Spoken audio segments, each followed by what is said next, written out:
Attention!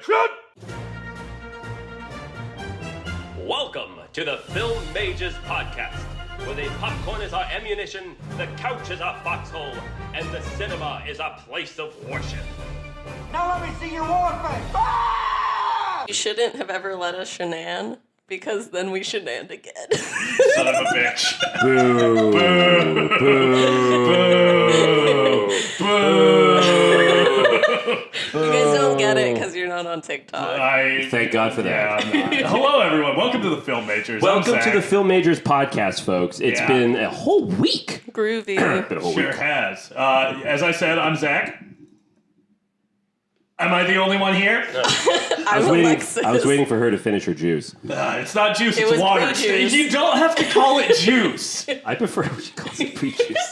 Don't call it pre-juice. Water is pre-juice, right? Okay, Because there's no fruit. No, water's post-juice, technically. Right? What?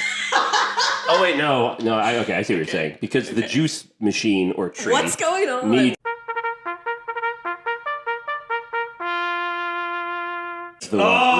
Wow. Whoa. You always have the worst ones, man. You're always just I just onboard wanted that to, a I just little wanted bit. to like trample all over that like plush grass of words you were eating. Wow, you fucking squished She that juice right out dominatrixed of the, my right out of the juice dirt. bit. All right, okay.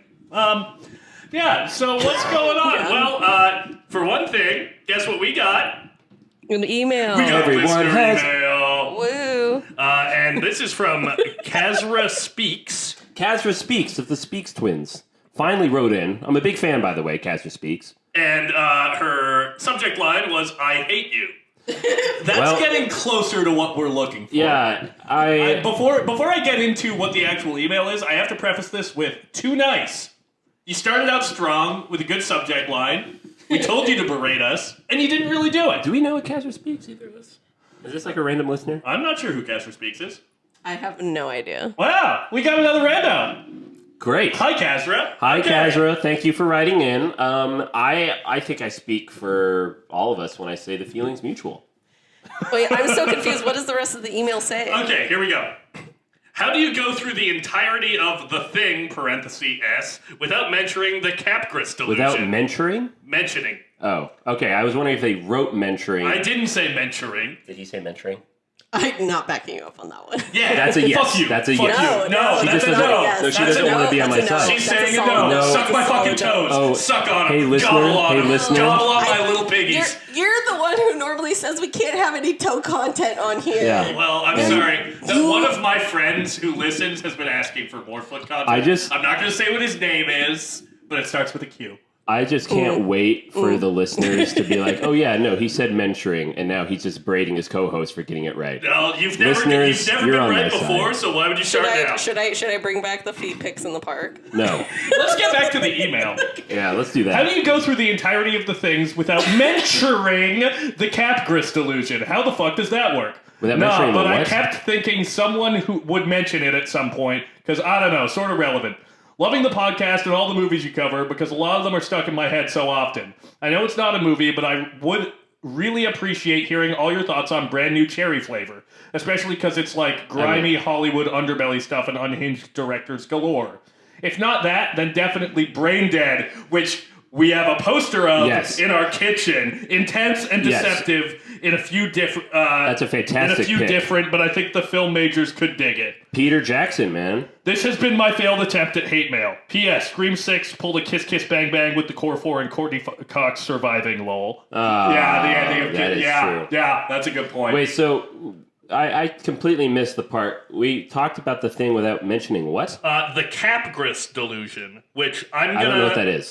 So I actually looked this up the other day. The Capgras delusion, or Capgras syndrome, is a delusion of misidentification syndrome. It is a syndrome characterized by a false belief that an identical duplicate has replaced someone significant to the patient.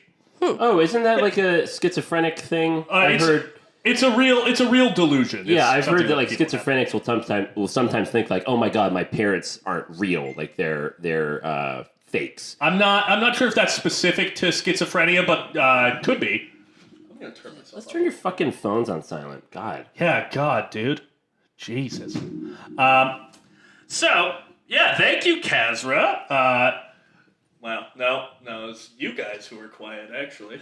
Jesus Christ. There we go. Yeah, that was lovely. We really appreciate it. Yeah, I stand by it. The feeling is mutual. Kazra speaks. That was really wonderful. Thank you for writing in. I can't fucking wait to cover Brain Dead. Yeah, Brain Dead. Alexis, have you seen that? Nope. That is a 5-star movie for me. Oh, it's so good. I fucking love Brain Talk Dead. about a movie that's bonkers. Yes. Holy shit. I love that Peter Jackson made that. And New Line Cinema was like, you know what? You know who should make the Lord of the Rings trilogy? The guy who did Brain Dead. It's similar to Sam Raimi making The Evil Dead and Sony looking at him and going, that guy should do Spider-Man. Spider-Man. Yeah, Spider-Man right there. which is a great transition To be point. fair, though, for Peter Come on. Jackson... I had such a good segue. I know, but I just want to... Dude. Yeah, but let's be honest. The reason that Peter Jackson got Lord of the Rings was because of the ghost movie he did. What was it called? Oh, The Frighteners? The Frighteners, yes. It was Yeah, and because of Heavenly Creatures. Heavenly Creature, The Frighteners is because he showed, as a lower budget, the mastery of CGI because of Weta that he made for that movie. And then it has become this massive thing that we all know and love today. So, shout out to Peter Jackson and the Weta crew down under in Kiwi land at Queensland. We love you. We know you're listening. What's the GO? What's going on? We love you. I didn't know Maggie was here. It's Maggie. I'm just fucking mad that you wrecked my segue. I'm depressed. I don't even... I just He's Paul gone to the Blarted deep, all over dark, you. sunken place. Yeah, you fucking... I was trying to be Paul Blart. I hopped on my Segue, and then you fucking ran me over Speaking with of the car. a deep, dark, sunken place, we saw Evil Dead Rise. I'm gonna fucking beat you around the head. Let me Was tell that you, your as soon as That was a segue. yeah, I was gonna segue to Evil Dead Rise, but I had a better Why? one. So Because when of Sam Raimi? When Boo. Alexis leaves, I'm just gonna beat him around the midsection with a phone book. He's gonna beat around my Because bush. as any good Chicago cop will tell you, a phone book doesn't leave bruises. Yeah, so Nick and I saw Evil Dead Rise. A-cab. Isolate that audio. We have a fascist in the house. prove nothing. fascist in the house. Wow. I really enjoyed Evil Dead Rise. I really got a rise out of Evil Dead Rise. It was a fucking blast. I had such a good time. Alexis, have you seen Evil Dead Rise? No. Yeah, I had a really good time. That was really polite how you asked. Yeah, no, I knew the answer, but I just wanted to... That was more for the listeners. Yeah, oh, man. I had a really, really good time. The theater that we went to loved it. Yes. I loved how vocal, because sometimes it's annoying when a theater is vocal, but in this way, they were vocal in all the right ways. Yes, they were responding to the scares. It was genuinely frightening. And I have to say, Lee Cronin, I'm sorry for doubting you. I watched his directorial debut, The Hole in the Ground, which I didn't love, and I believe I mentioned that on the podcast a few weeks ago. You fucking nailed it with Evil Dead Rise. What a blast. Yeah, no, I had a really good time with it. I wasn't so sure. I read your review of it, and I agree about the opening, the bookends. Didn't need to be there. Having said that, this morning I woke up, and I was like, yeah, I don't know if I love that beginning. But then I remembered what happens on the dock. The title card reveal? Well, the title card reveal, but also what happens on the dock. I'm like, no, that was pretty hardcore. No, that was yeah. pretty awesome. The thing is that there's a sort of a prologue and an epilogue to this movie that I don't necessarily think it really needs. No. But they're very entertaining. Yeah. I was not mad about them, and like every other movie in the Evil Dead franchise, flies by. Cool 96 It's so minutes. well paced. We love to see it. I also have to quickly give them a little bit of credit for having a trans guy in the film whose storyline... Are they trans or non-binary? Yeah, he's trans. I looked up the actor. An Aussie trans? Yeah, an Aussie trans actor. Aussie trans actor. And I thought I really loved him in the movie. His storyline doesn't revolve around being trans. It involves him being a moron. Yeah, I was going to say it revolves around him being an idiot. And you know what? That's the kind of fucking representation we need. I know. Trans I'm people so should with be you. allowed to be dumbasses who unleash an unholy plague upon the world. Yeah, no, seriously. I love that the trans character... I mean, that's what happens. I love that the trans character was like, yeah, you know what? I'm gonna take this book here. And it's weird that he talks like that. Yeah, because he's from Jersey. No, Jersey, I thought that was New Jersey, Australia. It was so fun. I will say though, and I wrote in my review, the whole familial aspects of the film are noble, and they don't They don't really slam the brakes on the film. By familiar, I just mean like the family dynamics, the relationships between the characters. But what I love about Evil Dead 2 is there's just none of that. It's just a guy in a cabin, and then shit happens, and it's great. Yeah. And they kind of do that with the Evil Dead in 2013, where it's just like they try to set up these relationships and backstory. And to be fair, Evil Dead 2013 though is basically just a beat for like it's pretty much just a remake of the first movie. And this one I is like that this movie's trying to do something different. Yes, and also a shout out to, I think her name is Alyssa Sutherland. Yes. Holy shit. Oh, she's good. She plays the mother in this. Yeah, you've probably seen her face on the posters for this movie. If you've seen Devil Wears Prada, then you've seen Alyssa Sutherland, who plays a clacker. Oh. Yes. Okay. If you remember in the opening scene where Meryl Streep comes into the lobby and she goes to the elevator, there's a woman who's in the elevator and then leaves and then goes into another elevator just for like 3 seconds. That's Alyssa Sutherland. Wow. Yeah, we all have to start someplace. I suppose, yeah. She was basically a glorified extra at one point, and here she is now a demented deadite. Yeah. And she kills it. She fucking crushes it. She was frightening. And as I said in my review, like, this has not happened in years, but when I went to my car after the movie and I was adjusting the rearview mirror, like for a second, I got frightened because there's a scene in the movie where someone's in the car and, oh God, things are behind her.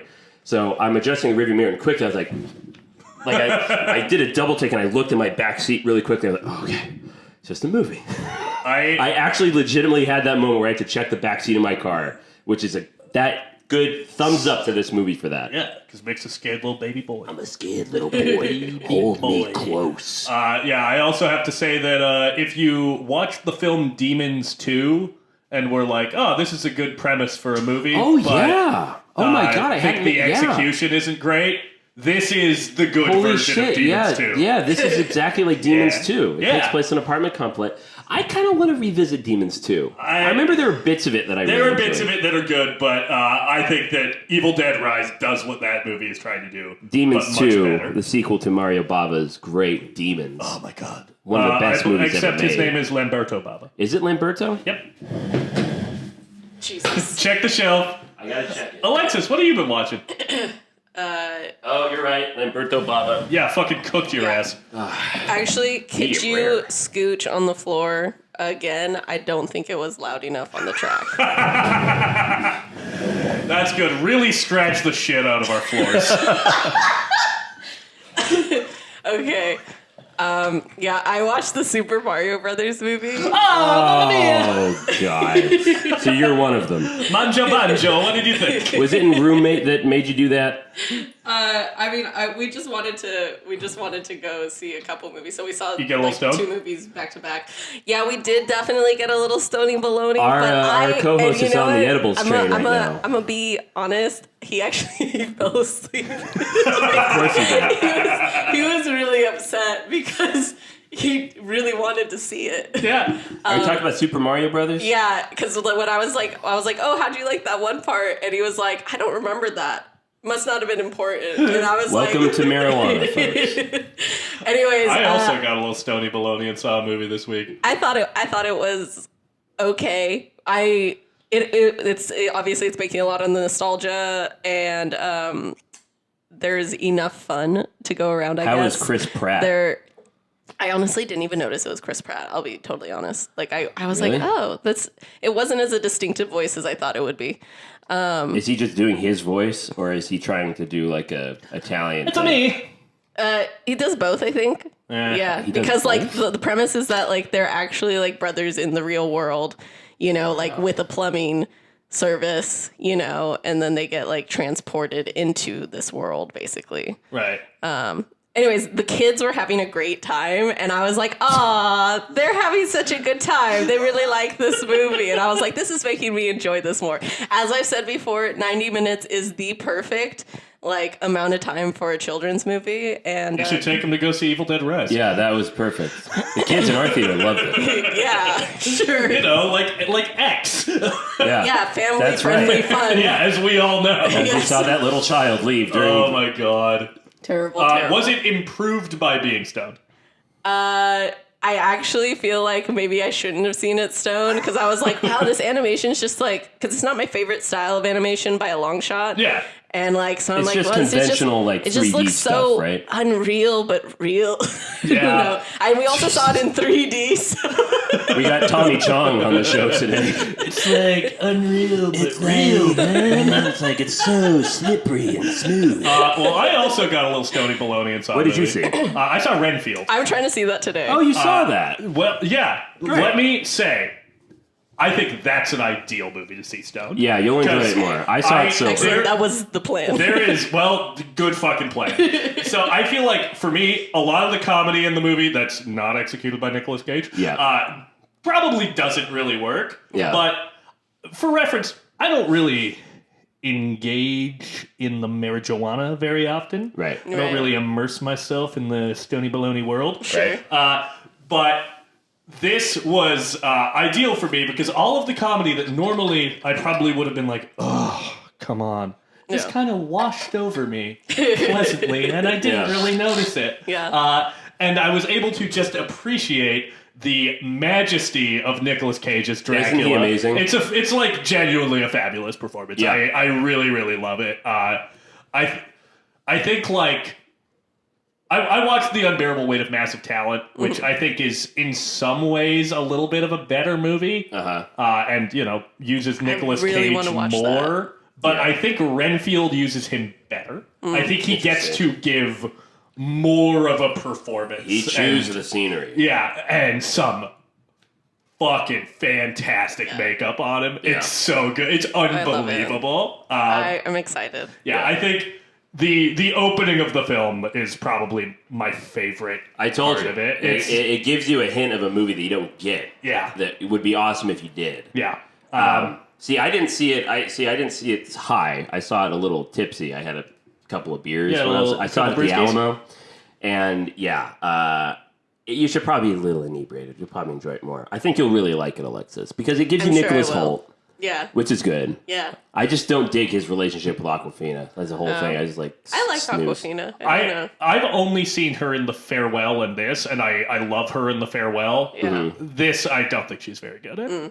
For But again, if you go stoned, it won't You'll bug you love that it. much, and you might be into it. Yeah. Yeah, that's so. You know what? I'll let y'all know on the next episode. Yeah, so any stoners listening to our podcast, go ahead and see Renfield. You'll have a good time. A delight. I saw a film. I saw a couple of zombie movies. I watched one last night called The Return of the Living Dead. Okay. Which Oh, is I've seen that. so funny. It's so fucking funny Yeah. with all the punks. With all the punks, Yes. yeah. Oh my god, that one is really fun. It's the movie that introduced the concept of zombies eating brains. Oh, cool. Yeah, and has some great fucking makeup and just Dude, I love the whole like kind of like the like basically like acid storm kind of thing that happens. Like Yes. the rain just like it is a zombie movie, a zombie comedy about like middle manager negligence and like things getting worse because you're worried about facing consequences at your job. I love that. I'm probably What's it gonna The Return of the Living Return of Dead. the Living It's Dead. on feel like Tubi that's- and Pluto TV. I feel like that's perfect for the mid 80s. Yeah. You know, like thematically. Yes, You know? yeah, no, absolutely. It is Yeah. a very 80s movie. Yeah. And might make an appearance on a certain list later in the year. I'll let you Heck know. yeah, brother. And I also watched Lucio Fulci's Zombie, or So good. Zombie That 2, one's good, or yeah. Zombie Flesh Eaters. Nice. Again, we need to get that for the shelf. There is no Zombie 1. It was called Zombie 2 to try to trick people into thinking that it was a sequel to Dawn of the Dead. LOL. Because Lucio Fulci did the European edit of that movie. Oh, that's hella funny. Yeah, and I watched The Ice Princess as well. Oh, I thought it was great. all right. Michelle Trachtenberg. Yeah. Yeah. Kim Cattrall. The funniest... Joan Cusack. You get it. Yeah, she's Hayden there. Panettiere, yeah. She's rattling it off. The funniest aspect of Ice Princess is Kim Cattrall plays a character who's like a disgraced former figure skater who injured another female skater, and her name is Tina Hardwood. Really? Tina Hardwood. Oh. Don't That's know kind who of that... close close to To what? Nancy Kerrigan? No, that's not it. It'll come to me. Okay. Yeah. If you know what we're talking about, if you know what we're trying to think of, Go ahead listeners, and write in. email us. Could this be related to any figure skating movie? No. I mean, other than Yeah, Ice yeah. Princess. Yeah, no. Yeah, we've got That's no clue silly. here at the Film Majors. I don't know, though. I thought it was an alright kids movie. Yeah. I liked it when I was a I kid. enjoy a premise that's, improving figure skating by doing physics. I thought that was funny. Cool. Yeah. I also saw an animated movie, an additional one, Suzume. It's a new Japanese release by Makoto Shinkai, I think is what his name is. Yeah. He also did... I'm not going to say it, Zach. Don't worry. Okay, good.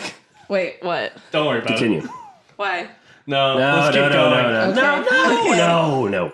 Well, okay, so he's done like a few movies. So he's done Your Name. Oh, I've and heard that's Weathering- great. Yeah, actually, I will be putting together a list at the end of this year. Oh, interesting. Wow. Yes. Okay. Nick's like, making a list. How does one do That's that? I'm going to be weird. checking it twice, but not for the holiday season. Anyways, so Weathering with You is another one, 5 centimeters per second, and The Garden of Words. Your Name is obviously the most well-known one. Yeah, it's the one I've heard of. I think it might be my pick for one of these months for something. So Fascinating. Great. Anyways, Is that the one you showed me? Yeah, I think we definitely watched Weathering with You. Did you watch right. the other one? I don't remember. Yeah. Maybe. Good. If you showed me Cool. a poster, I might tell you. Okay. I remember them based on the posters. Okay, for sure. Yeah, but so anyways, basically these like doors open between worlds, and this girl's got to like close them, and the guy that is supposed to be helping her close them turns into a chair. So I'm Delightful. gonna go see this. You had me at Delightful. doors. You had me. It turns into a chair. That's the funniest thing that can happen. I think. I don't know that I can think of a funnier thing than a man turning into a chair. it's fun when there's just silence, do and that, it's just Zach. because he's a chair. Want to sit on me? I'm gonna pass. Wow. The energy in the room is so questionable. Yeah, it's that time of year where we're starting to get damp in here. Yep. We really are. We turned on the really AC for the are first time yesterday. sweating like a man. farm animal. Your podcast's a little piggy. Pre-juice. Okay. Anyways, this film is super gorgeous. I feel like it was trying to be a lot of things, but overall, like, I really liked it. Also, like, I think some of the cultural stuff kind of went over my head a little bit because it's related to a lot of like natural disasters that have happened in Japan, where like people are kind of like moving out of the countryside. Areas are just kind of abandoned and stuff. For sure. So, anyways, really pretty. It was cute. Wonderful. The chair was adorable. I'm watching it was like a this preschool movie. child's chair, That's incredibly funny. I'm watching yeah. it. I want to see a man turn into a chair. Yeah. Cool. If I were to turn into a chair, what kind of chair do you guys think I'd be? I feel like you would be probably like one of those plastic folding chairs you get from production that's busted on one side. Alexis? I was thinking more of like the, like the elementary school chairs or a wingback, but like a really old one. All right. Well, those are both fucking insanely hurtful. Let's move Zach, on. I just want to ask, what did you think we were going to say? What were you was the hoping cool to get? chair? Yeah, I what's mean, I guess I could have said like... Yeah, what's the best chair scenario we're talking here? Like a chair for your grandpa, You mean like the one in my room? Yeah. Like a living room chair. A wingback chair is Yeah. basically like a sofa chair, Like the but one like the more in high-end kindergarten. ones, Okay. So it's just like, it's an antique, but Yeah. like it's a little older, And but you know like what? it's fun. I'm going to defend For the my whole choice family. when I'm on set and I want to You said have it was busted on one side. those are the most comfortable ones I don't appreciate because Those it has ones really some keep flex you on to your it. toes, Yeah, you know? exactly. He's actually hurt. I can tell. I'm trying to pretend not to be a little hurt, but I definitely, Okay, Zach, my feelings got to be hurt. fair, kind of I chair really am don't I? know what kind of chair you would be. I know exactly really the kind of don't. chair you would be, and I said my answer. Well, Jesus. I appreciate your candor. Yeah. I'm guys, going to cry after this. Is it time to, gather our tears and hop out of what's going on? And let's get into our final big topic. And of we're back. Comedy Month. This is the final week of Comedy Month. Yeah, it flew by. It sure did. Yeah. Wow. Gee whiz. So, Willikers. what is Holy our big cow. topic?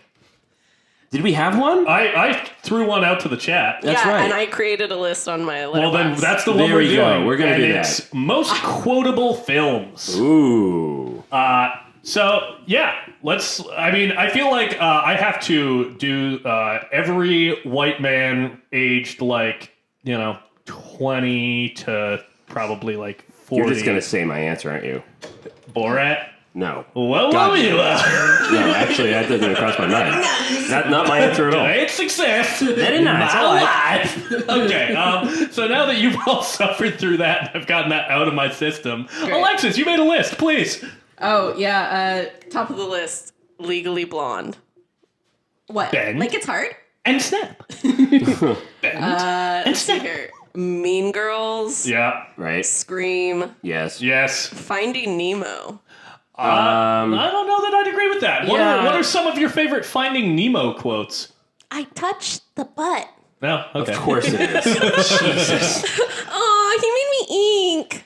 Okay, let's move on, please. I don't want any more of The this. most disturbing ones right off the bat. No inking. No inking. No. At first I was like, whoa. And then I was like, whoa. And then I was like, whoa. As I said, move on, please. No. I will die on this hill defending I Finding don't want her Nemo. quoting fight. That's going to be the sound of You know, hell.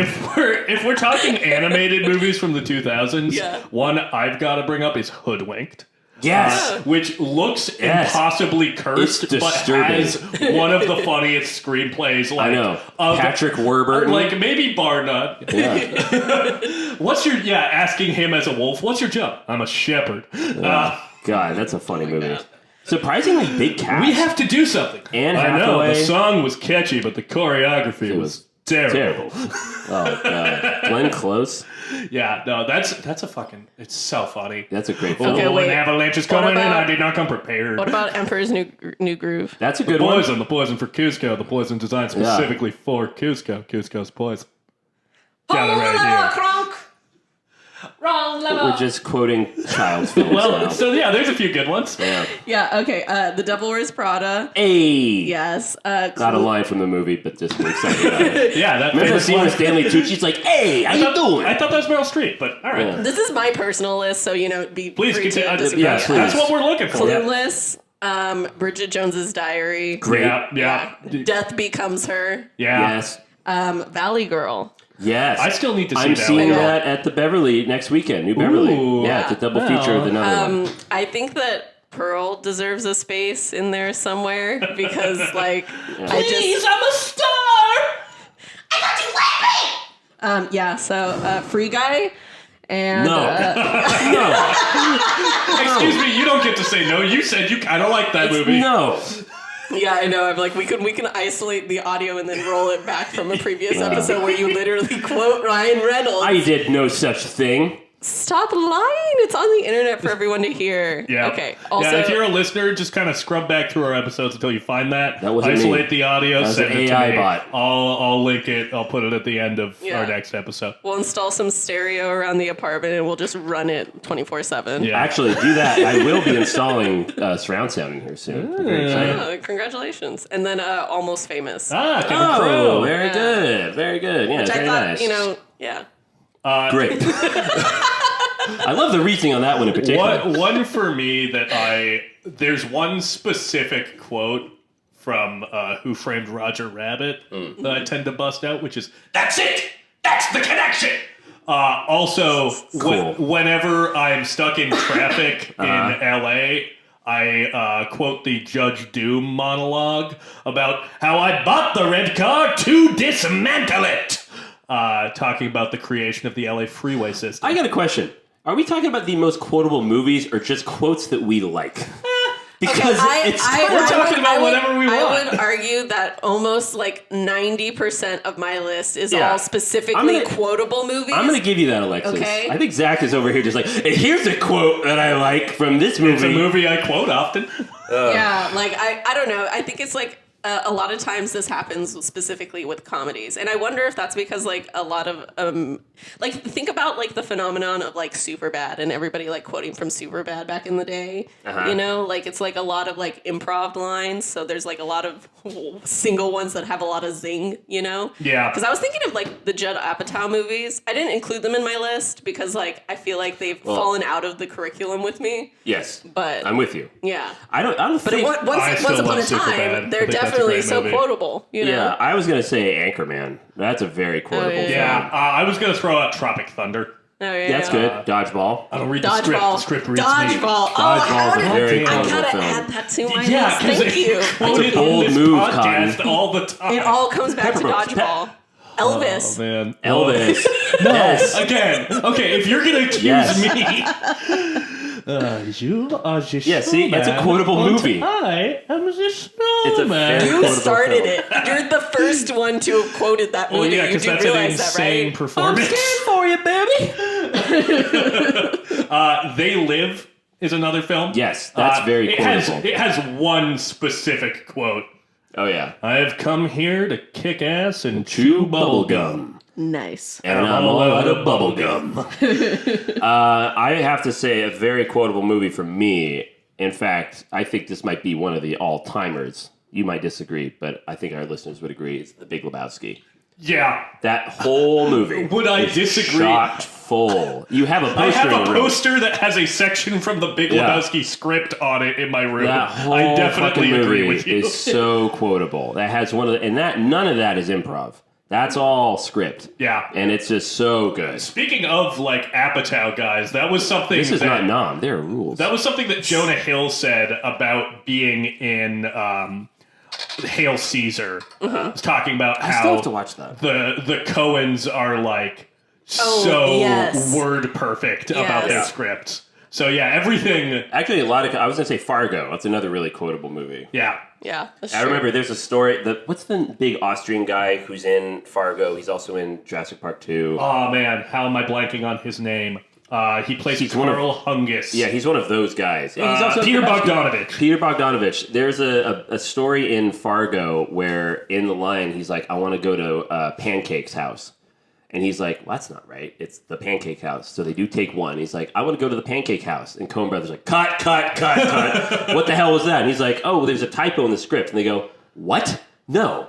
There are no typos in our script. It's the Pancake's house. And he's like, okay. And that's how we learned that even if it looks wrong, it's right. Yeah. Well, I always love those like little instances of like weird phrasing. Yeah. Danny McBride is great with He's that. very good with that. There's a line in Vice Principals, one of his HBO Max or his HBO shows, where he goes, "So, are you two like boyfriends and girlfriends with each other?"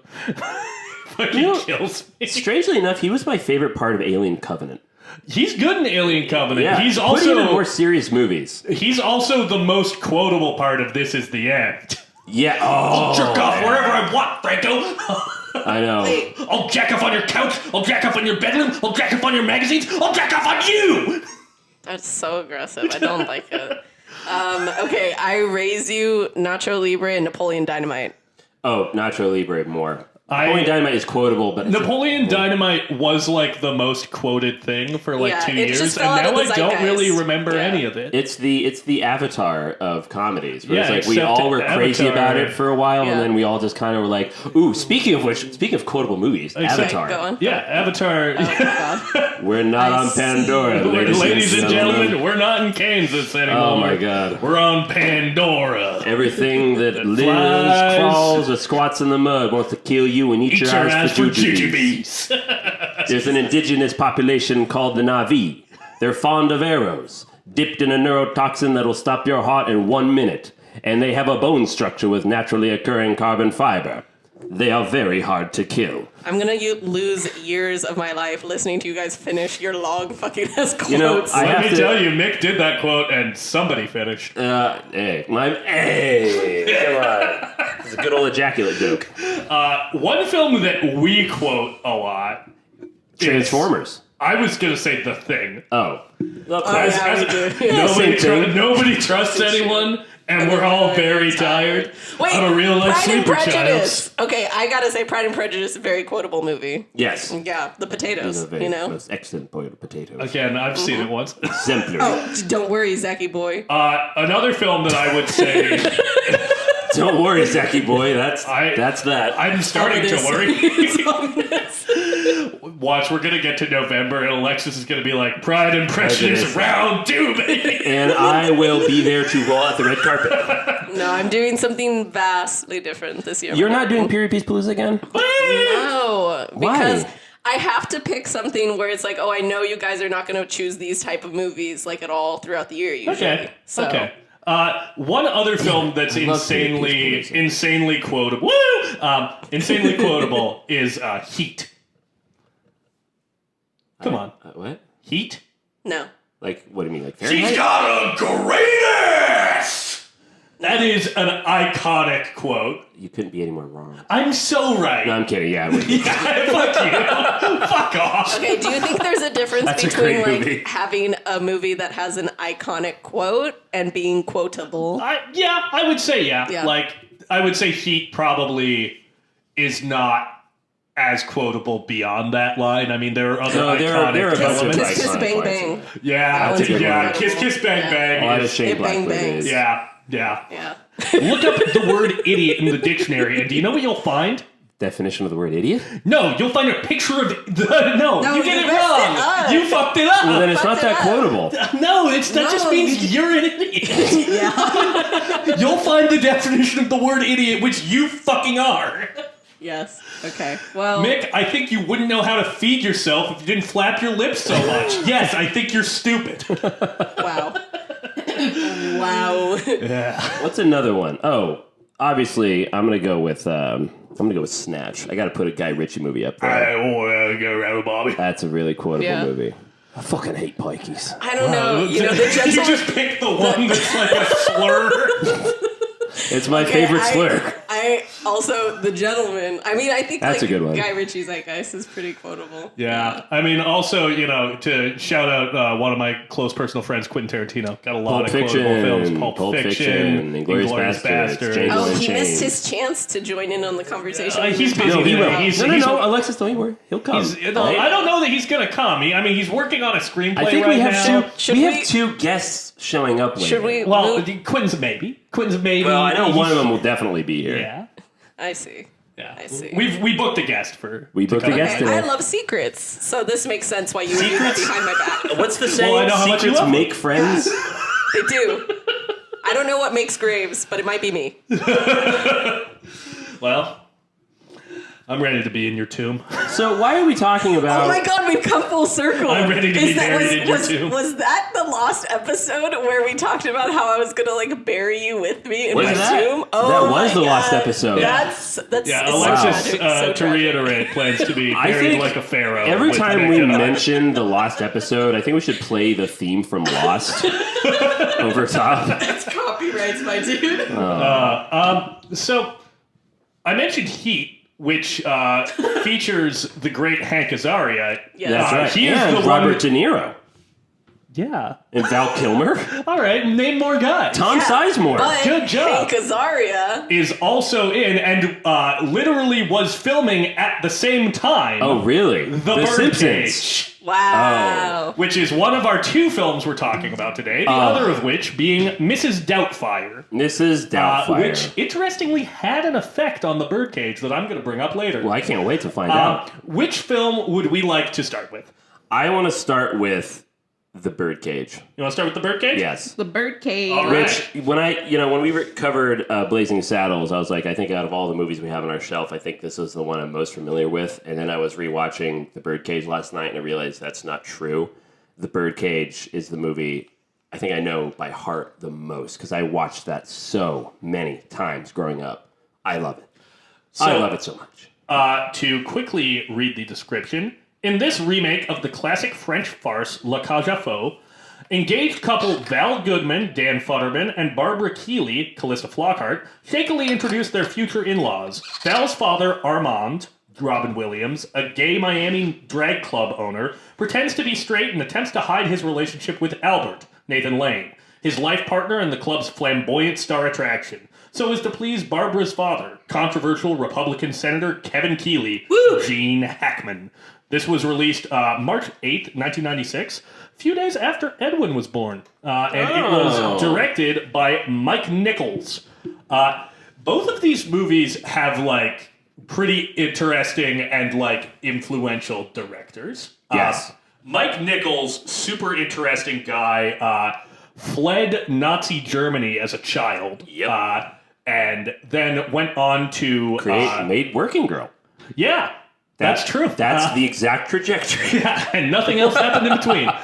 No, he joined up with Elaine May, who was the screenwriter of this film. They were an iconic comedy duo. Were sort of in the comedy group that preceded Second City in Chicago. And then after they parted ways, Mike Nichols directed, I believe, the first stage production of Barefoot in the Park, which is a Neil Simon play. Love Neil Simon. And then went on to direct The Graduate, which, I mean, need to say more. And did Who's Afraid of Virginia Woolf. Yes. Another fucking classic. Yeah, that's one of my favorite plays. Edward Albee's fucking incredible. So Mike Nichols is really good with stage play adaptations because the Birdcage is based on a play. And is, like, you know, very familiar with stage comedy, relationship comedy, and farce with Barefoot in the Park. Right. Which was the play that I did my first scene in Drama 1 in high school from. Which I maintain, if you want to be good with comedy, you have to study Neil Simon. Yeah. That needs to be like a requirement. Yeah. It's so good. Alexis, what's your relationship to the Birdcage? To the Birdcage? I was actually like desperately trying to figure out when was the first time I saw that movie because I don't think it was until I was an adult. Yeah. Really? I watched it once as a kid. Yeah. And was kind of lukewarm on it. I don't know. Really? Yeah. Wow. Yeah. It didn't. I thought it was like kind of funny, but it didn't really jump out at me. It wasn't in the zeitgeist of like my family's movies. Like my mom didn't really like. I don't remember her ever watching it. My dad certainly probably wouldn't have watched it. So interesting. Yeah. I have to say that if you polled child Zack as to which of our two films he liked more, he definitely would have said Mrs. Doubtfire. Yeah. The Birdcage. That has shifted, yeah. The Birdcage is a better movie. Birdcage is way better. The Birdcage fucking rules. Okay, so I was just like noticing like the editing is also really fun sometimes. Like they're in this like dinner moment where I can't remember what exactly Albert was doing, but like it like cut to the reaction of Armand, but it's just holding on his face going like, yeah, no. Frozen. The shot keeps getting tighter and tighter, and the more he says things that do not corroborate their entire scheme, his eyes just keep getting bigger and bigger. And my favorite cutaway in the dinner sequence is when they're at the dinner table and they're like, oh, this looks like a bunch of boys playing leapfrog. And then you cut to Robin Williams just going like, this look of utter for reference, it is not terror. Boys playing leapfrog on the boat. It is Greek boys having sex. Yeah.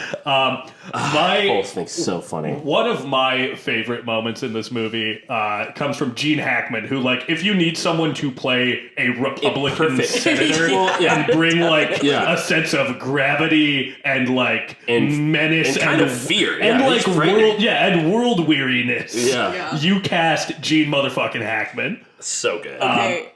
Also, at some point, Armand walks into the room while they're talking about this is my moment. This is what I was going to bring up. So good. Armand like goes into the kitchen to talk to Agador Sporticus, and then re-enters. But remember, before he re-enters, he's like, "Fuck it, it's just one night." He takes a drink and then he walks. Takes a drink, walks into the dining room just in time to hear Gene Hackman say, "Of course, I think it's wrong to kill an abortion doctor, but..." It looks like he's going to have a stroke.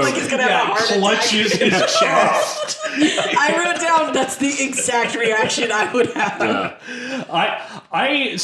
But let's not sleep on what Albert then says. It was like, I mean, if you're going to kill the mother, they might as well kill the mothers because then you'll stop the abortions. Like, and obviously if the fetus is going to die, why not let him go down with the ship? and then literally. takes a drink of Chardonnay. Okay, but wait, right before then, Albert gets compared to Rush Limbaugh. Yes, Yeah. because it's like I think we're skirting an issue here that Mr. Coleman is very uncomfortable with. Let's address the fact that my colleague recently died, with a scandal. And Albert says oh yes, because they don't know what the fuck they're talking about. Like, it's I don't believe a word. We don't believe we were this is, and we believe there should be an autopsy. And then. Oh, okay, yeah, and then that's the same thing Rush Limbaugh said. Yeah, like he's falling in love with Albert and says that's the Literally. same thing that Rush Limbaugh said, which is so funny because that would be what Rush Limbaugh would say because he's into conspiracies and all this bullshit. Yeah. Oh my god. Yeah. Such a good screenplay. Albert is an improv queen, like canonically in the script, like supposedly just coming up with this on their own, hilarious. Another great Albert line is when he's rehearsing the drag show with the other guy. Oh my God. And Iconic. he's like losing it because this guy's chewing gum. The other guy's like, chewing gum helps me think. Sweetie, you're wasting your gum. Yeah, I wrote that one too. I'm on. Did you see what he just did? No, what did he do? He blew a bubble with his gum while I'm singing, and he can't do that while I'm singing. So good. Okay, but wait, when Val is saying Dad, we gotta get rid of some of the stuff in the house, and then he's like, what? Neptune? That's a classic, and it's just like a Kirby, that's art. Yeah. So, interesting little note about the casting of this movie. Which is pitch perfect, by the way. It was affected by the film Mrs. Doubtfire. Okay. Because originally... Pierce Brosnan was going to play... No. Oh. Originally, this movie was going to be a two-hander of Steve Martin and Robin Williams. Steve Martin was going to play Armand. Robin Williams was going to play Albert. Boo. Steve Martin dropped, and Robin Williams was like, I've already done a part where I was in drag. Yeah. I'd like to play Armand. And I think it's... the straight guy, quote unquote. Yeah. I think it's a more interesting part for Robin Williams to play because he's usually, bouncing off the walls, so high energy. Yeah. Good morning, Vietnam! Yeah. And in this, he gets to be a little more reserved and a little more, world weary, and he gets to use his, manic energy very sparingly in moments where he is just losing it. Yeah. Do fussy do. Matza gram. Oh, Madonna.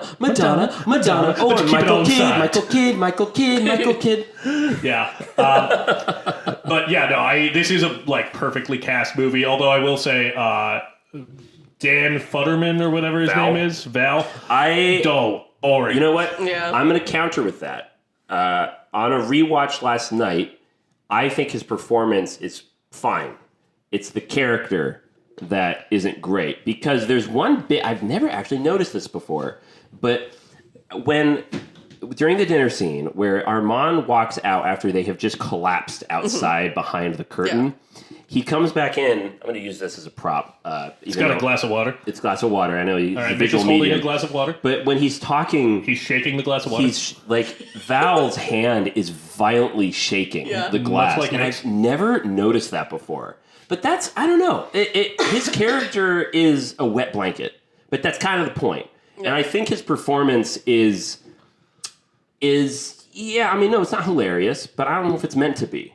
So I'm going to defend him a little bit on the casting of this. Yeah, the only problem I have with it, is it's too old.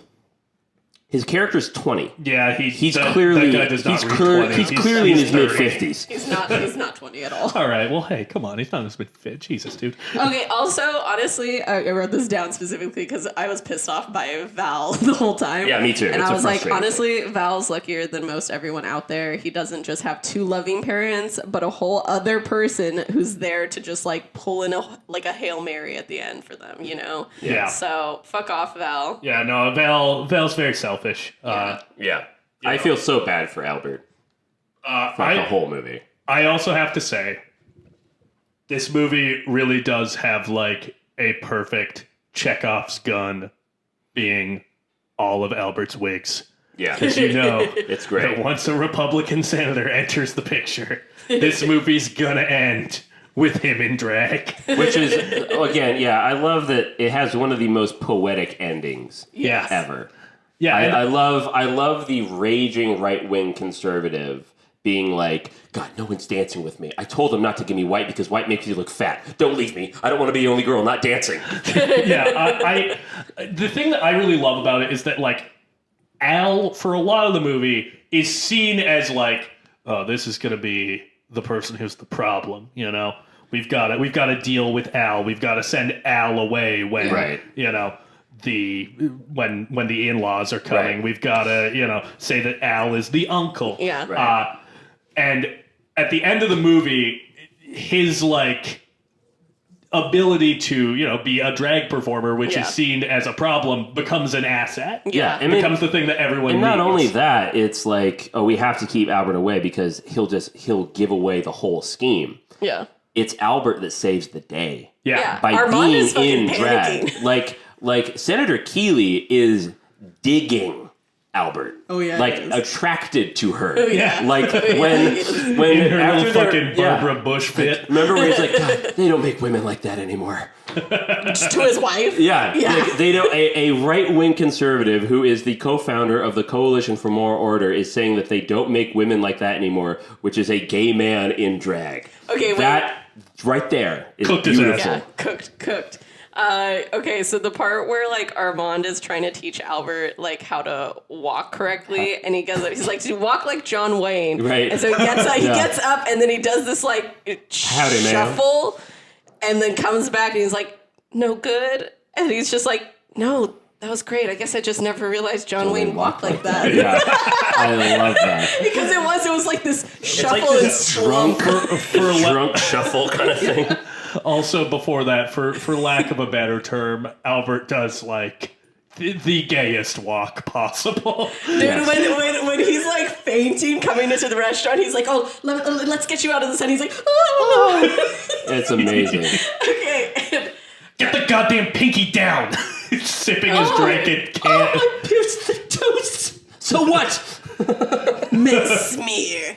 Okay. Smear it. So I think one of my hands down my favorite quote of this has to be like, "You're going to the cemetery with a toothbrush." How Egyptian. I know. I laughed so hard last night watching that. Like, I just aspire to be the level of Albert, like melodramatic. Yeah. You know, like He's that's so- just goals. You know. Giving him drugs. What the hell are Purine tablets? It's aspirin with the A and the S scraped off. Oh, that's a brilliant idea. I do have to give Hank Azaria some credit for saying that he would not take the part of Agador Sporticus today. Yeah. He would Too bad. let an actual That's too Guatemalan bad. take the part. Because that's a great performance. No, it's a great performance, but Dude, you know, he's I, right. I love when they're all singing My Fair Lady, like towards the end, and then Agador just like busts through the fucking like French doors and starts singing in chorus with them. Yeah. And the music swells, and I'm like, this is cinema.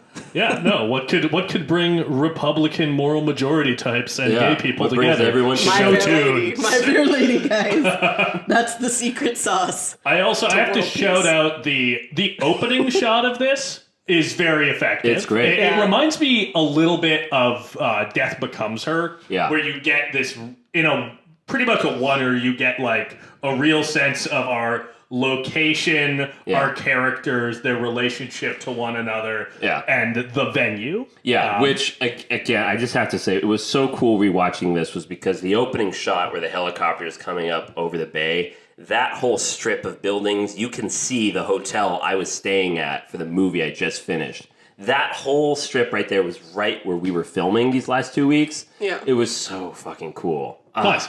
Pretty Fuck. sick. I want to go back to Miami already. Wow. Oh, he's a Miami Florida boy man. now. That's so fun. Florida. Oh my Well, God. that's I feel like again. this- It's just because you want to see your Uncle Ron DeSantis. I just want to go Yeah, back to a Cuban drag show. Well, okay, that's that's much It's more so much doable. fucking fun. It definitely I'm is. sorry. I'm slandering your name here. True. Yeah, no, that helicopter shot that comes in, and you can see the blend. Then it blends into a crane shot, and then the crane shot comes into a steady cam. Which, by the way, they had VFX on this. I was watching the credits. They had a whole VFX department. This was a $30 million movie, which is pretty healthy. Yeah. I miss fucking mid-budget movies, man. Yeah. Yeah. In 1996 dollars. And this made back, Yeah. I think, like $180 million. Yeah, because it's a delight. It did really well. Yeah. That's really, I don't know. It just makes me so happy. You know, that's the message of this whole month. Go see comedies when they come out. Yeah. We'll get more of them. Yeah. I miss comedy movies. Go see No Hard Feelings starring Jennifer Lawrence. It's that movie where she has to date a 19-year-old. I'm into it. Yeah, I can't wait to watch that. It looks like You've seen the trailer. It looks like it was beamed into theaters from seen the trailer for that? 2006. I love it when the boy's like sitting down with the dog and Jennifer Lawrence comes like, I want to touch your wiener. Yeah. I'll show you the trailer. You haven't seen the trailer? I don't. It's been in theaters for like... I've trauma dumped this or something. I actually can't wait for it. Speaking of a comedy that I slept on that someone recently told me is really good was that Toni Collette Mob. Oh yeah, Mafia Mama. Mafia Mama. Oh yeah, no. My friend Kenny told me that, saying like that was actually really fucking good. I was Yeah, like, really? Toni The Collette trailer is looks actually like it pretty sucked. fucking hilarious. Yeah. Well, she's hilarious. Okay, can I just comment on this? Please. It can't be a throwaway, because all things should have purpose. But did anybody else notice that the receptionist was reading a Nietzsche book? Yes, I did. I noticed that last night. The receptionist is itty bitty little dress in Florida, and she's just like sitting there reading Friedrich Nietzsche. Yeah, she's reading a Nietzsche book, and I'm just like, is it a college class? Is she just really into philosophy? That's a great visual gag. Is she like on her way to being a lawyer? This like, is the receptionist for Val's birth mother, Catherine, played by the great Christine Baranski. Who I do not remember that she was in this movie. I was fucking thrilled to see her. Yeah. She sure is. And Mamma Mia, Here We Go Again, one of the greatest sequels of all time. I love it. Yeah, this is such a good movie. Yeah. Okay, also, on a rewatch, it's it's so good. Florida, I would be Boy Sweat Alexis for sure. Because one quote in this is, "I'm sweating like a farm animal." Yeah. Yep. No, it is so I'm gonna humid get that there. stitched on a pillow. Which, by the way, I found out because I was watching this movie with someone who is in the industry and she does makeup, and there's a scene where it's during where the son Val is really trying to pitch to him like, I want to change the whole apartment, all this shit, and you see that Robin Williams has ample titty sweat going on there. And in the industry, for those of you who don't know, we have a thing called last looks, which means that right before you roll, you do some final adjustments, makeup-wise, hair-wise, or costume-wise, to make sure. And it's usually, if you have to apply sweat to an actor, you do that right before you roll. Yeah. And I was like, I wonder if that's last looks, like the titty sweat. Yeah. I found out, no. Yeah. It was just Robin Williams is just, he sweats so much. Of course. I just watched an interview with him. That was in the script. No, I just watched an interview with him, and it's like basically a medium close-up, so you can really only see like his shoulders and head. Yeah. And at one point, he scratches his shoulder, and he lifts his hand up, and I was like, Jesus Christ, that's the hairiest fucking hand I've ever seen. Hairy. Which... They do something with that in the movie. I feel like we could... Look at all of this hair. Well, I feel like this could potentially be our transition point. Are we already leaving the Birdcage to talk about a lesser good movie? We're almost an hour into this episode, so I think we should probably. If we need to circle back. Okay, wait. There is one very big important lesson that we should all learn from Albert in this movie. Yes. And that is that you should always consider a pop of color in a monochromatic outfit. That's exactly the pink socks. One must have a hint of color. Yes, exactly. I also have to shout out this film has 2 cast members from Independence Day. Oh no, I'm looking at my Mrs. Doubtfire notes now. Excuse me. All right, cool. Let's talk about this. No. Sweet and sour peasant stew. What do you think that is? It has eggs in it. That's all I know. There's an abundance of hard-boiled eggs in that soup. Yeah, the soup that Hank Azaria makes. Sweet and sour peasant soup. What do you say it's seafood chowder for? I have to. It's like a stew. I have to reiterate that at the same time Hank Azaria worked on this, he was also working on Michael Mann's Heat. Like he just stepped off the set of Heat and played Agador Sporticus. So great. I cannot wear shoes because they make me fall down. Yeah, and that is paid off. I work hard for the money. Wait, what about the shrimps? Wait, shrimp. Fuck the shrimp. Yeah. Oh, yeah. That's another great moment in this movie. Great. Robin Williams comedy. falls down on accident and holds it together. They almost break. You can see. There's that one scene where Robin Williams he's almost laughing, but he holds it together. Yeah. So good. I will say one more thing. I mentioned that I watched this movie a bunch when I was a kid. My mother would play certain movies like on repeat, like at least twice a month for years. This was one of them. Yeah. And I think I first saw this when I was like 4 or 5. That's how early I was exposed to the Birdcage. And I remember thinking during the opening scene, we have all the dancers singing "We Are Family." Mm-hmm. And I remember thinking as a kid, like, oh, all those women are like really pretty. Mm-hmm. Those are really beautiful women. And then they come out and they take their bras off, and it's just like they're men, and you can see their package and all that stuff. And I remember Little Mick being very confused about that, but thinking like this whole world is like so cool. Like I like it's so flamboyant. It looks so fun. The queer characters are just so likable, and I've told my mother like, thank you for exposing me to this queer community so young, because it actually was a very educational and informative film for me. Well, yeah, this is a movie that doesn't like there are, you know, obviously like extreme and flamboyant and funny characters. Yeah. But it is not a movie that, you know, lampoons the notion of drag or someone who's born male presenting as a woman. Right. And I think that is my central problem with Mrs. Doubtfire. Yeah. Like many a 90s comedy, it has some real transphobic bits. Yeah. The bit where his son walks in on him in the Mrs. Doubtfire getup, peeing and like peeing standing up and freaks out. Yeah, wants to call the police. Yeah, it's... But, okay, hold on. Let me just... I have to ask, though. Don't you think if you're a 12-year-old boy or girl, doesn't matter, if you're 12, and someone who has gained your trust as a certain person turns out to be an imposter, wouldn't you freak out? Yeah, but that's not what the moment is. Yeah. It is the moment. Because that's what... If you're a fucking child in the 1990s, and like ultimately it's a choice by the filmmakers. No, I know. I'm not saying it isn't problematic. I'm just saying that the reason for the freak out there is because there was a violation of trust. That's why he's freaking out. Well, the violation of trust is that Mrs. Doubtfire has a penis. Yeah. As a 12-year-old, wouldn't that freak you out? Well, not I mean, today, maybe not. Probably. Maybe not. I don't know. Probably. That's interesting. It definitely wouldn't have freaked out me. I think from a very young age, I was already aware of just like intersex people. Yeah. Just in like some literature and stuff that I had been reading. So. Yeah. I'm not saying I would want to call the police. I'm just saying like I think it's valid for children to be frightened if they find out that their person that's nannying them is an imposter. Not that it's a man dressed as a woman. I don't know if frightened is the word that I would... I think it's okay for them to be ultimately don't think it's confused. I don't think it's important because I think it's... No, I agree. I think the real issue is like, why is it in the movie? And the answer is to make a joke out of the notion of a trans person. What's the best way to illustrate that this person is not a woman?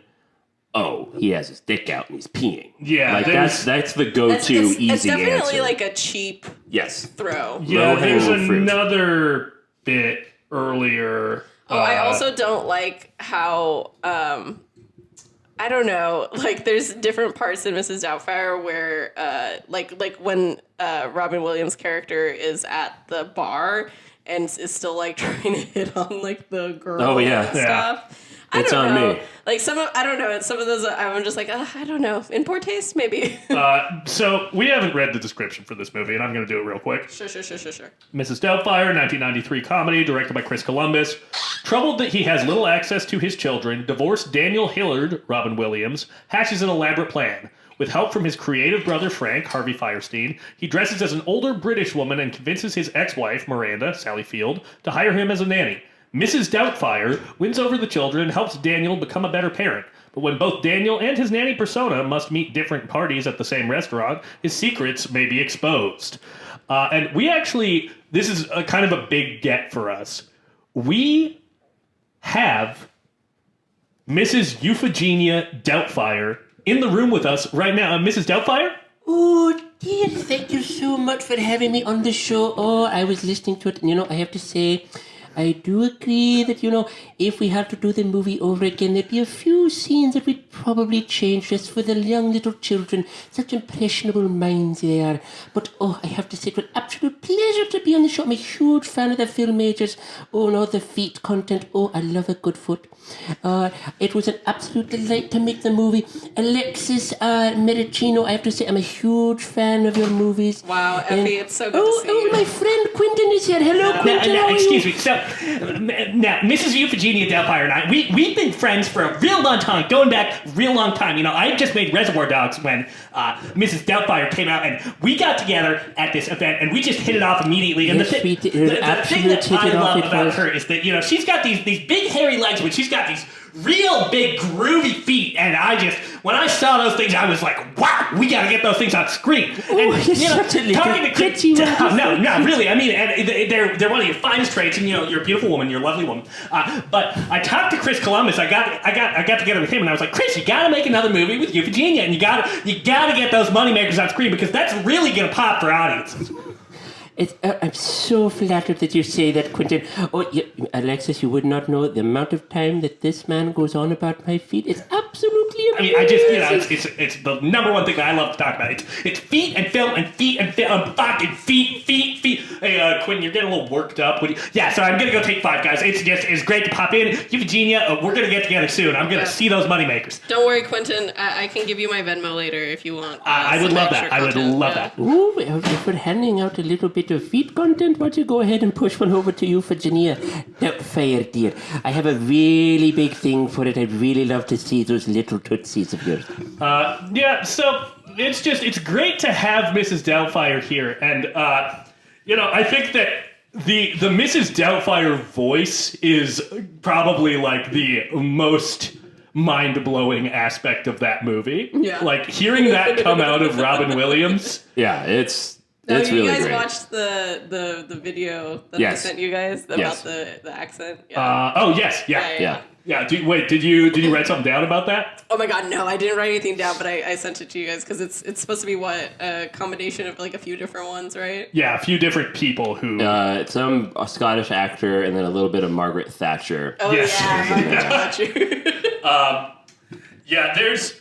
I don't know. I think the other film this month that I would connect Mrs. Doubtfire to is School of Rock. Because they are family films. They are both family films about pretending to be somebody else. Yeah, someone who's kind of a schlub trying to get their life together and pretending to be someone else. But I think the difference to me is that Daniel feels a little mean in this. Yeah. Dewey never feels mean. That's the thing that's kind of important about Doubtfire, like as a character, not a movie, is the reason Doubtfire makes a difference to the kids. Suddenly they're doing homework. Suddenly the house is clean. Suddenly now, as Sally Field says, like things are just better when she's around. It isn't because there's now a old Scottish nanny in the house. It's because Robin Williams became an adult. He's trying. He's actually trying now. He's putting in effort, and that's all that he needed to do, but he never did. And that's why they got a divorce and why they had to separate. The realization when you get to a certain age, when you begin this movie, is that, oh my god, this man is a child. She's right. Yeah. She's right. Yeah. As a kid, I was so frustrated with Sally Field's character, but as an adult, I'm so frustrated with Hillard. Oh yeah. Yeah, he's a bad guy. Well, he really is. And he lies to, as Mrs. Doubtfire, he says that fucking Sally Field has crabs to Pierce Brosnan. Yeah, it is manipulative, like saying like, you want to dress like a hussy? Are you going to give it all out? Yeah. I think you should wear this. He's very misogynistic. Okay, so that's the thing. This is why I wanted to bring up specifically Tootsie, because in Tootsie, like the main premise is the fact that like, becoming a woman genuinely made Dustin Hoffman like a better man, because like he finally understood like what women like kind of go through like on set, and just like the perspective of a woman, and it actually made him like a better person. I've never seen Tootsie. You've never seen? Neither have I. It's been on my list for a while. Yeah. I have to say though, okay, I appreciate Dustin Hoffman for that, but I got to take that with a grain of salt. Because there's nothing like more euphoric for a cis male to get to experience what it's like to be a woman and then have the privilege of going back to just being a man. Like knowing, like, I course. had that experience. I feel so enlightened. I know what they're going through. God, I'm just a better man. Yeah, I'm now. just saying that, like, the character journey for Dustin Hoffman's character is way different than the character journey for Mrs. Right. Doubtfire, you know? Like, Hello! like it, oh my God, you peak so bad. Anyways. My ears are tingly just thinking about that crackling. Anyways, yeah, so the character journey, That was a funny sentence. Thank you. The character journey is just better. I mean, like, honestly, like, yes, like, Daniel's just, like, super misogynistic. He, like, totally willfully, like, misunderstands Sally Field and, like, won't see things from, like, her point of view at all. Yeah, because that's a thing that's kind of fucked up is, like, he wants to be with his kids. That's why he's doing this. But he also has an in where he can also sabotage the New emotional relationship. healing Yeah. of his ex. Yeah. Which is kind of well, not kind of, it's just fucked up. And I was actually talking about Miss Doubtfire with a crew member like 3 weeks ago, randomly, with the key grip of the movie we're on. Yeah. And his name's Nick, and he was like, you know what? I was thinking about Miss Doubtfire, and it's kind of fucked up that we all collectively as an audience hated Pierce Brosnan just because he's good with the kids. The kids love him. And he's a handsome. hot British guy. Because he's like, I rewatched it recently. I'm like, Pierce Brosnan He's a great does catch. nothing wrong. Yeah. Yeah. And we That's hate like- him for it because he Yeah. isn't Robin Williams. Yeah. And it's kind of fucked up. It really is. Although And there was the abuse of Stu does lead to probably one of the most iconic lines from this movie. Help is on the way! No. Well, yeah, also that. But at the poolside, Mrs. Doubtfire, what is it that you said? Oh, I'm so sorry. I saw it. You must not have tipped. It was a drive-by fruiting. That's one of my favorite lines of yours, Mrs. Doubtfire. No, my What a lady. favorite was okay. This isn't my favorite, but this is the one that I like. I really think this will haunt me in my dreams. Can you do this? Winston's idea of foreplay was brace yourself, Effie. Do it. Mrs. Doubtfire, could you please come through for me? And, Wait, sorry. Giving me your phone? What is it? Mick, could you pass that over to Mrs. Doubtfire? Yeah, could you yeah. read off of the prompter? Oh, yes. Oh, I miss him, such a darling. But Winston's idea of foreplay was brace yourself, Effie. I love Mrs. Doubtfire, you are a peach. It's so nice to have you in the room. I wish now. I wrote down the line, but she's talking to Pierce Brosnan, and she's saying like you have a lot to compete with, like her vibrator, like it's like it's like a prison movie. What does she say? Yeah, even. She does refer to it as like a hammer in a prison movie. Yeah, hammer. Yeah. I also There are some funny lines in this movie. Yeah, Give credit where credit's due. There's some good I have to bits. say, I love that Harvey Firestein is in this. Me too. He also plays so Foul. Happy. Yeah. Yeah. Also, him and the eldest daughter are both in Independence Day. That's right. Which is I gotta call my mother. I gotta call my lawyer. forget my lawyer. David, why did I just send my mother to New Jersey? Talk about quotable movies. Fuck yeah, Independence Day is a really quotable. Welcome to Earth. Welcome to Earth. Yeah. Wow. We're going to He's live up to on. the We're fat going lady to sings. We're going to live on. We're going to survive. Today we celebrate our Independence Day. Well. Yeah. Sorry. What about Independence Day? Yeah, but that's a great movie. Sure. So, God, fuck, feet, fuck. Hey, he's not here. He just ran out. Wait. No, you go. Okay. No, you go. The montage scene is so good when they're transforming him into Mrs. Doubtfire. Yeah. Some of the best parts are when they have him looking like a fucking Yentl or something. Yes. And it says, matchmaker, make me a match. And then it's Barbara singing. And then I can't remember what they say love it. after this, but then he's like, oh Lord, I don't have the strength. It's like, Also, we was just such have, a shanda. I should never buy cribbits from Memorial. It's so chewy. But I'm feeling fabulous. Last night I met the glorious Guban. Every night is like the Bay of Pigs. I also just have to note that if we're talking about that bit where they're singing Matchmaker, that is from Fiddler on the Roof. It is, yes. Great play. I sang that in the 5th grade. Wow. Yeah. Wow. Fun times. I do love though when Robin Williams he comes to his brother's house after getting the idea of being the nanny. He goes, "Will you make me a woman? oh, darling, I'm so happy. They hug, and he goes, I knew you'd understand. And that's it. Yeah. That's the interaction. I also have to note that the network head that Robin Williams meets and tries to... schmooze. Yeah. He is played by the great Robert Prosky, who is the sort of head of the organized crime family in Thief. Speaking of Michael Mann. Which is a frightening role. He's so good in that movie. Yeah, Thief is a fucking spectacular movie. That might be my favorite Michael Mann movie. I love Thief. I think James Caan's so fucking good in that. I do love a heist film. I love a heist film. The whole speech about, let's cut the bullshit and mini moves and get on with this big romance. I love it when he's in the diner like, waitress, over here, more half and half. Like, what's wrong? Because it's cottage cheese. Speaking of half and half, the creme fraiche that is on Mrs. Doubtfire's face. Oh my God, yeah. Because I think that was my favorite scene as a kid.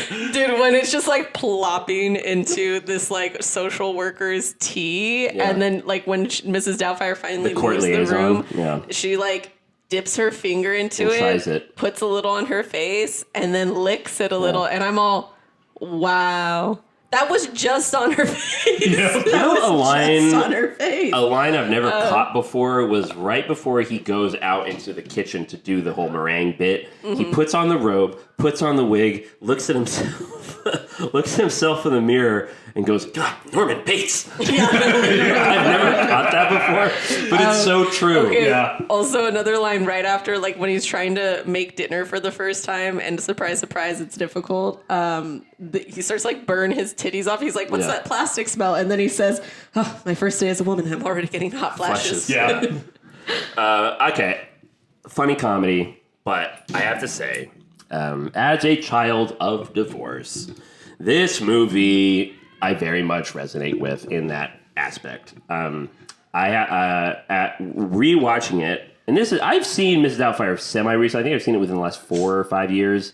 So this isn't like a first watch for me for a very long time. Mm-hmm. But the scene where Robin Williams and Sally Field, the birthday party's over. She pulls the plug, literally, and they're fighting, and they're just raising their voices. They're screaming at each other, and the kids are all on the staircase just listening to their family fall apart. Yeah. I cry. Like even yesterday when I watched this, I was crying with also just the genuine emotion of when Sally Fields goes, it's over, like, and then Robin Williams goes, well, we people who love each other, like we work it out, like we still love each other. And then you just see that look in Sally Field's eyes of just like, of almost pity. Yeah. Mm-hmm. Like she pities him, and the camera pushes in on Robin Williams. In his eyes, he's realizing, oh fuck, it's over. I have to say that I think this movie does not deserve Sally Field. Oh, she's great. I think Miranda is a little bit underwritten as a character. I agree. Yeah, I completely agree. But I think Sally Field just like sells all of the drama in this movie. The bit where she's like tearing up watching Mrs. Doubtfire doing her show, which by the way, Euphegenia, wonderful show. I think you're wonderful on it. But when she's tearing up watching Mrs. Doubtfire talk about divorce, that is like a really great moment where she's just watching and listening. I gotta bet you she ain't watching shit. Yeah. She's in that room and the camera's rolling and she's just looking probably at a corner of the room pretending to watch something, and it works. Yeah. It works. Yeah. She's always like saying little lines that she personally thinks are funny, but then like Daniel very specifically like finds them unfunny as Mrs. Doubtfire. But sometimes I'm like, no, that was kind of funny. Yeah, she's just like deadpanny, or I don't know. Don't you think we should remove the children from the room when we're bashing the father? It's like, well, if I did that, then they never see me. Yeah. And everyone's like,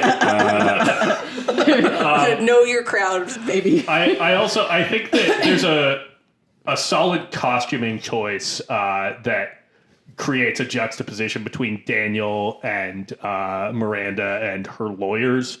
Is in all of the court scenes, Daniel is in like pretty bright like pastel colors, and everyone else is dressed very drab. And in the first court scene, Daniel's wearing this blue suit, and in the next shot you see him coming home and seeing his kids, and his kids are all dressed in the same blue.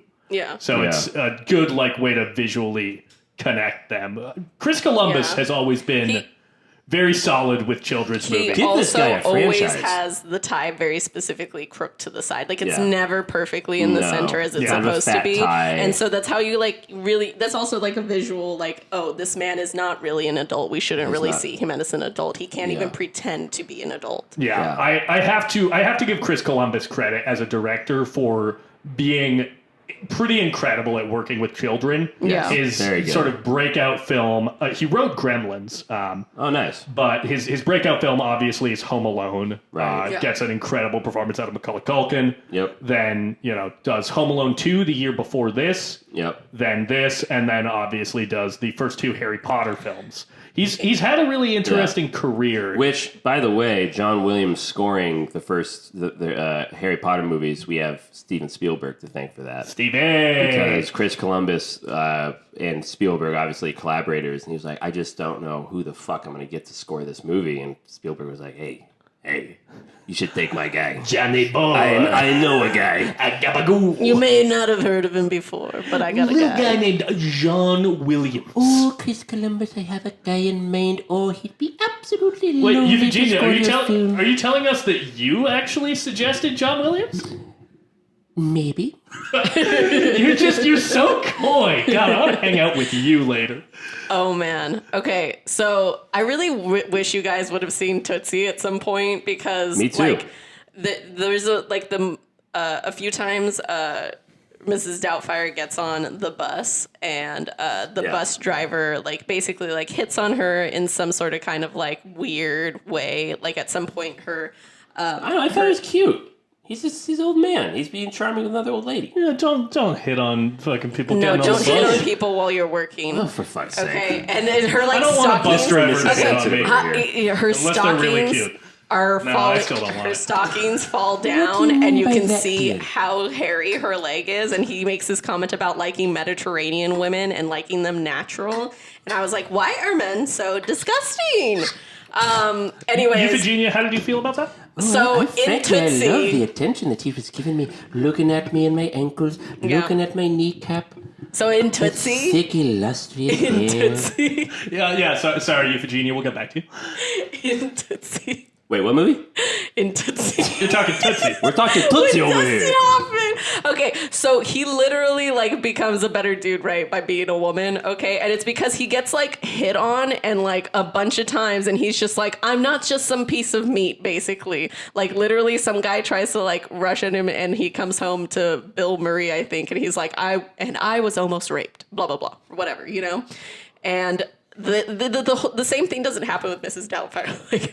No change happens within him. You see him literally with the at the pool hitting on women while he's drinking, making these gross kind of comments while he's trying to get in good with that fucking producer. Yeah, I think the thing that Daniel, allegedly learns is that, his wife is a better, fuller person without him. Yeah, him. well, there's that conversation in the kitchen where, he's Doubtfire and she's basically talking the truth about how oh no, I loved him, still do. He always made me laugh, but the truth of it is we're just better apart. Yeah, I didn't like the person I was when I was with him. I think that's the best scene of the movie. I agree and I honestly think that's when Hillard learns a little bit oh, I don't think we're ever going to end up together again. Yeah.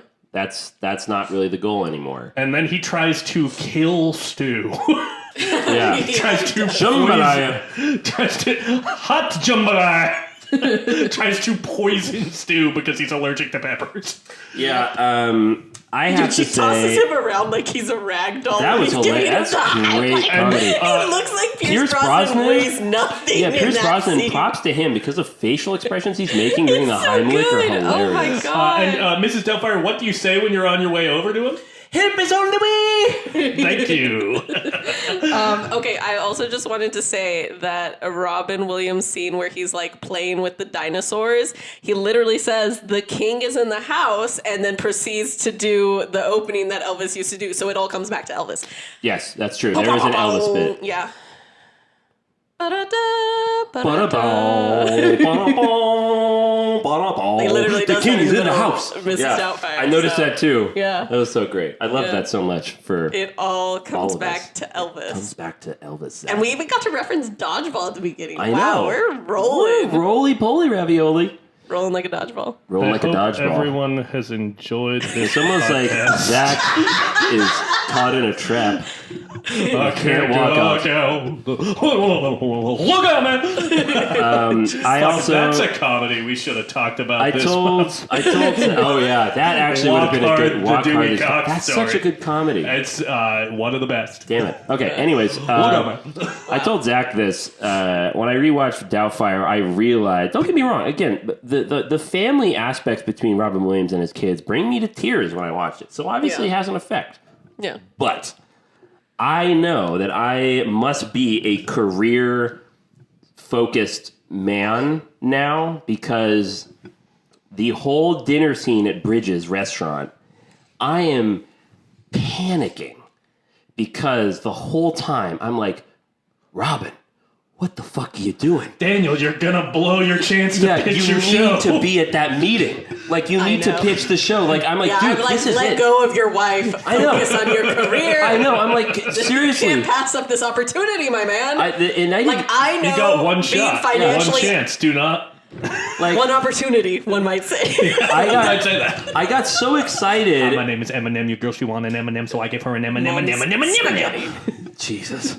I got so excited when, he gets offered like this idea, like, okay, I love your ideas. Meet me at this restaurant 7:00 sharp. I'm like, holy fuck.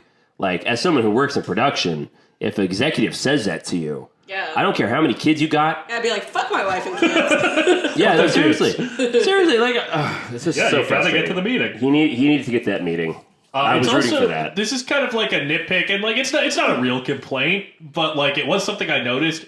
It was weird to me that this film's set in Chicago because Daniel is a San voice Francisco. San Francisco. Thank you. Why am I saying Chicago? Because I'm thinking about Robert Prosky and Thief still.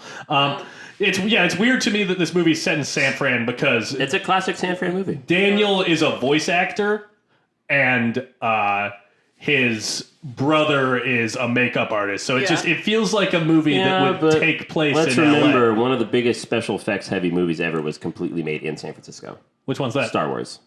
Oh, really? Yeah. Like, the soundstage where they shot Star Wars is like, if you're up on the hill, you can see it. Wow. Yeah.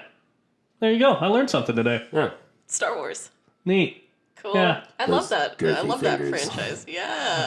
I was trying to watch the Man Who Killed Don Quixote last night. Oh, yeah. and? Oh, I was really high and I passed out. God. But I really love his frenetic, Roxas. chaotic energy. It's so good. He's such a he All right. moves so strangely. Okay. All right. We can move on. We don't need to say who we're talking about. Stop it. Wait, what's Stop going it. on? I showed him the thing I made you. Yeah, that was a meme that was. You know what? No, I'm actually just not going to explain it. It's don't not participate. It's a relevant. visual medium. It's better when you're not participating in what we're Yeah, experiencing that's part on of the other it. side. That's part of it for you guys. Do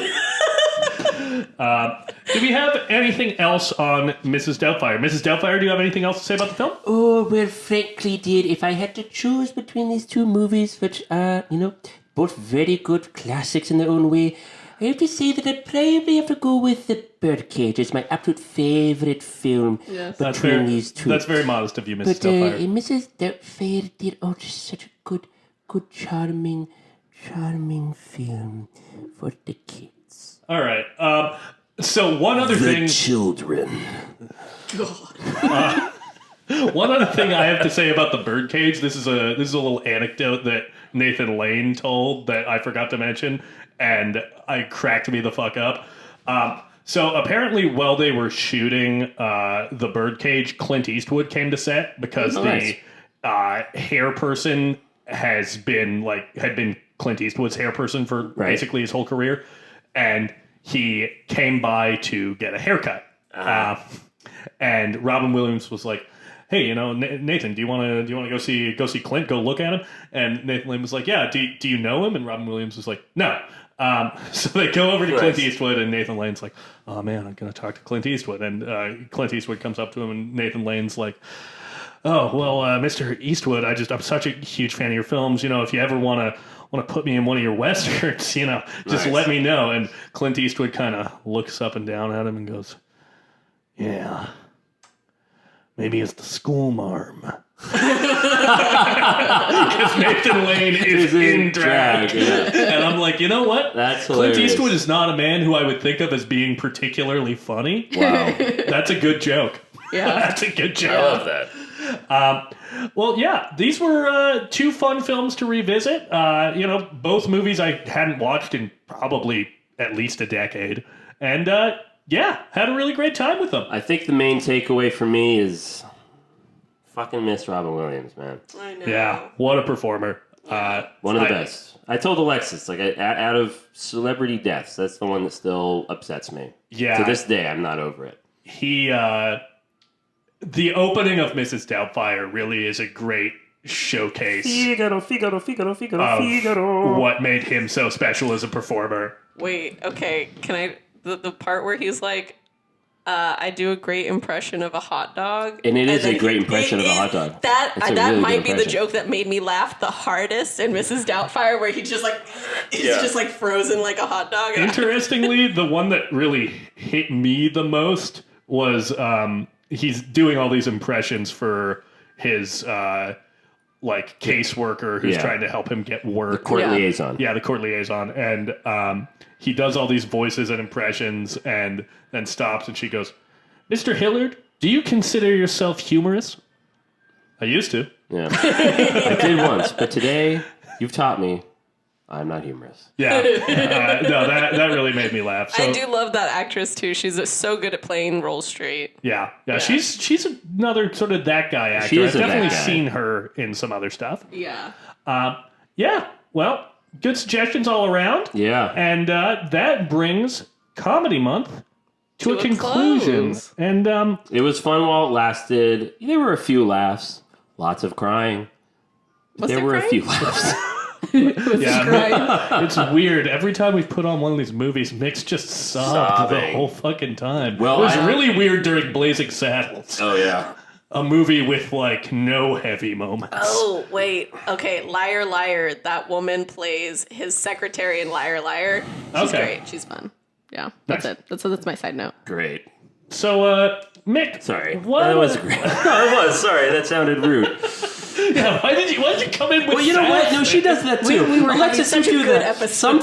Sometimes I'll say something genuine to Alexis, like as a lift of hope, and she'll go, "Great." Well, All right, I'll go fuck myself then. Cool. fabulous observation. Wait a minute. Hold on. What rises on the horizon ahead of us? Oh, what's that? What is that? Is that a, Something is that, something What in the is that distance. sailing towards is that a us? salty breeze I'm feeling on my cheek? Boat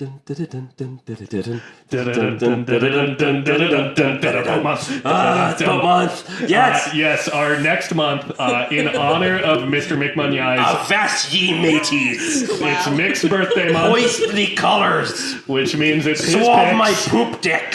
and Captain Munyai is about to plunder your poop deck. I'm about to plunder all y'all's poop decks up in here. It is May. It is boat month. And guys and gals, however we choose to identify, we are all shipmates on the ship. Shipmates? That is Yeah, we're shipmates. Shipmates. Well, on the poop deck, we're shipmates. But here we're shipmates. Yeah, we're gonna ship ourselves. We're gonna go ahead. We're gonna collect them doubloons.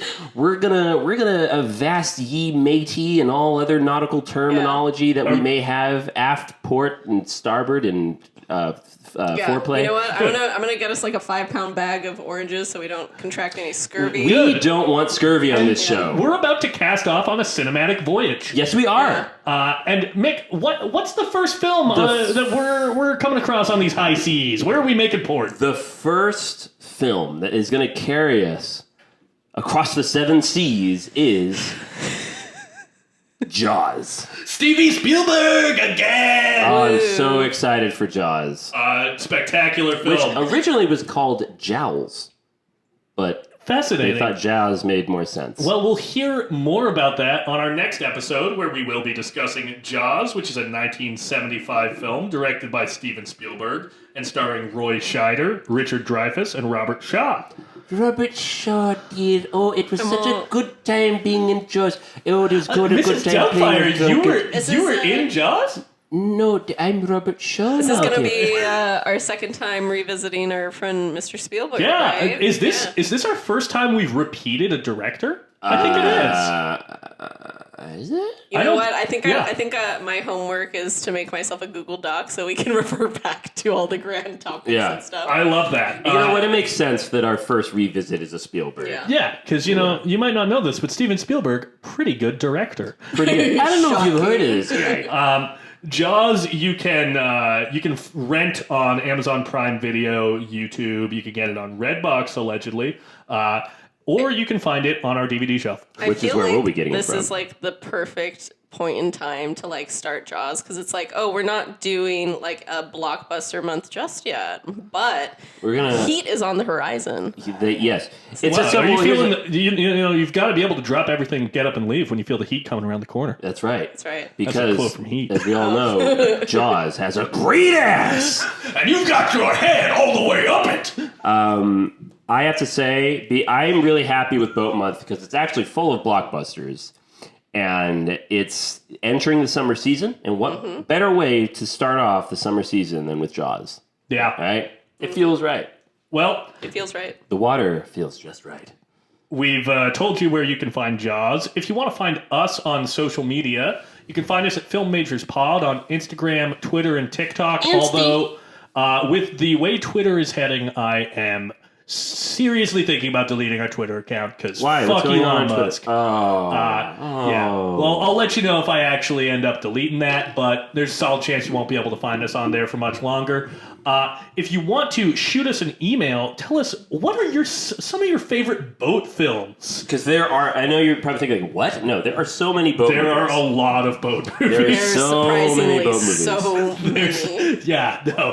Mick had a lot to choose from. Yeah. But yeah, if you want to let us know that, you can shoot us an email at filmmagerspod@gmail.com. God, am I the cabin boy? You might be the cabin boy. You will be. I can just like envision myself getting thrown a bucket and a mop and just fucking clean that shit. Aye, cabin boy Alexis, take them oranges and start doing some pre-juicing for you, Captain. Lovely. Pre-juice coming right up. Alrighty, thank you so your much for pirate voice? listening. Hold no, on. It's not my pirate. Do your pirate voice. No, let's save it for Boat Month. Damn it. Alrighty. Gotta prep. Avast me, Hardies. Thanks for listening. Hardy me mates. Yarr.